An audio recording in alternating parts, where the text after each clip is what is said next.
अच्छा, Abu Dhabi से खबर आई है यूएई में ज़ाहिर है आपको पता है ईरान की तरफ से मिसाइल दागे जा रहे हैं। यूएई जो है वो यहाँ पर एक मेजर चेंज अपनी डिफेंस पॉलिसी के अंदर कर रहा है। इन्होंने कहा कि हम लोगों को अटैक करने के लिए भारत की ब्रह्मोस मिसाइल भी चाहिए, क्योंकि ब्रह्मोस मिसाइल दुनिया की fastest supersonic cruise missile.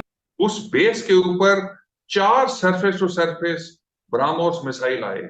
Surface to surface या एयर टू सरफेस ये मुझे नहीं पता। अच्छा।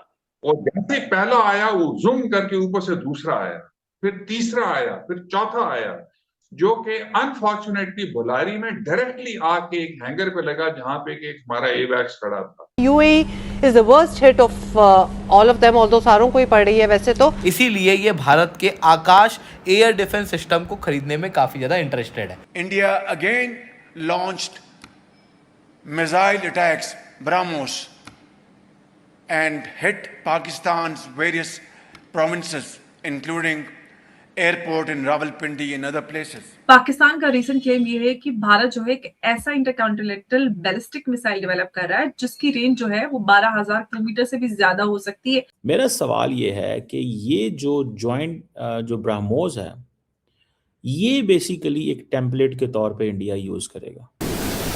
तो जो मतलब ये है कि मैचेस जो होंगे वो बगैर क्राउड के होंगे। इस वजह से यूएई के द्वारा रिसेंटली भारत के ब्रह्मोस और आकाश एयर डिफेंस सिस्टम के अंदर अपना इंटरेस्ट जो है वो दिखाया गया है। जो ब्रह्मोस है, और अभी सुनने में आया कि उसकी रेंज के हवाले से बातें हुई हैं। नमस्ते दोस्तों, जय हिंद। हिंदुस्तान स्पेशल में आपका स्वागत है। दोस्तों, ईरान द्वारा दागी गई मिसाइलों में सबसे ज्यादा नुकसान यूएई का हुआ है। अब यूएई से खबर निकलकर सामने आ रही है कि वह ब्रह्मोस मिसाइल और आकाश एयर डिफेंस सिस्टम खरीदने में काफी रुचि दिखा रहा है, और उसकी तरफ से यह बयान आया है कि अगर ब्रह्मोस होती तो बात कुछ और होती। दरअसल भारत ने जब से ऑपरेशन सिंदूर के दौरान पाकिस्तान के हवाई बेस को उड़ाया, तब से दुनिया भर की नजरों में भारत का ये स्वदेशी अस्त्र काफी चर्चा में है। अपनी सटीक मारक क्षमता और अचूक निशाने की वजह से ब्रह्मोस सुर्खियों में रहा है। ऑपरेशन सिंदूर में न सिर्फ पाकिस्तानी सेना के पांव उखाड़े, बल्कि भारत के घरेलू हथियारों को इंटरनेशनल मार्केट में भी पहुंचा दिया।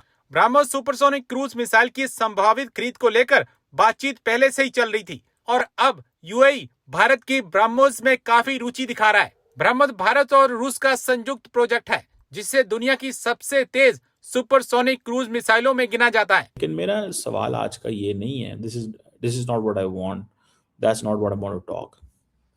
मेरा सवाल ये है कि ये जो जॉइंट जो ब्रह्मोस है ये बेसिकली एक टेम्पलेट के तौर पे इंडिया यूज करेगा।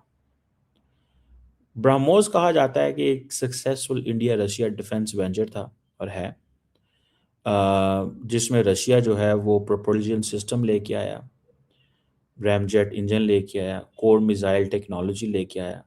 इंडिया ने गाइडेंस सिस्टम्स और सॉफ्टवेयर और फायर कंट्रोल इंटीग्रेशन और ये सारी चीज़ें जो हैं वो लेके आया कि किस तरह जो दोनों मुल्कों की जॉइंट R&D जो है वो पॉसिबल हुई। लेकिन एक चीज़ बड़ी इंपॉर्टेंट है, the only thing which is there and important वो यही है जो ब्रह्मोस है इस हवाले से।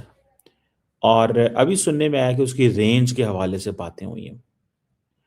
अब सुनने में आया कि इंडियंस कहते हैं कि हम इस मॉडल को हाइपरसोनिक मिसाइल्स में भी रेप्लिकेट कर सकते हैं, जो long range air defence system है उनमें भी रेप्लिकेट कर सकते हैं, सब सरफेस वेपन्स के भी कर सकते हैं, और जो आइंदा भी next generation cruise missile this that करना है वो भी।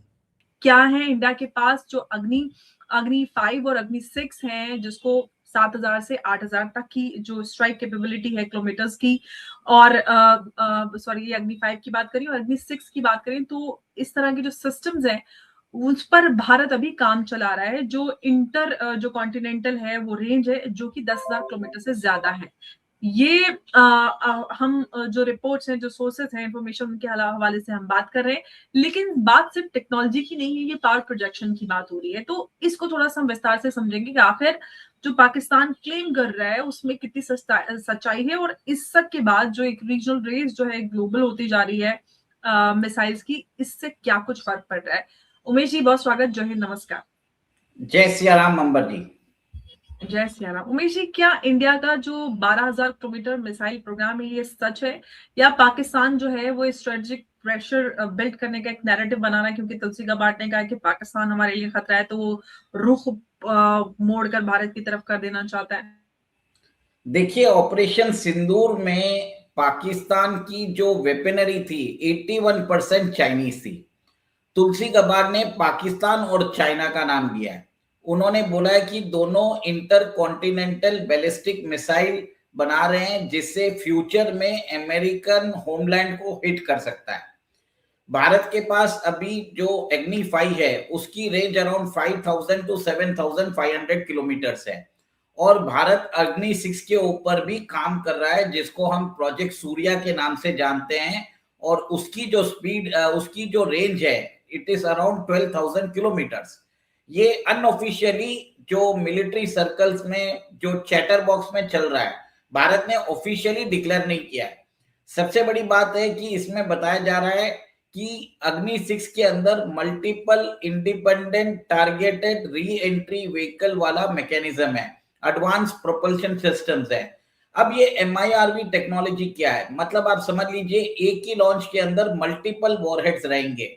अगर हमने ये वॉरहेड्स अगर अग्नि 6 चाइना के ऊपर चला दिया तो ये साइमल्टेनियसली बीजिंग, शंघाई, शेंजन सबको एक तरह से एक ही वॉरहेड से मल्टीपल लोकेशन में ये एक तरह से हिट कर सकता है। इसमें डिकॉय व्हीकल्स भी बनाया जा सकता है, मतलब आप समझ लीजिए वो मिसाइल लगेगा कि वो परमाणु बम है, पर वो परमाणु बम वाला मिसाइल नहीं रहेगा, सो इसको डिकॉय मिसाइल्स बोलते हैं।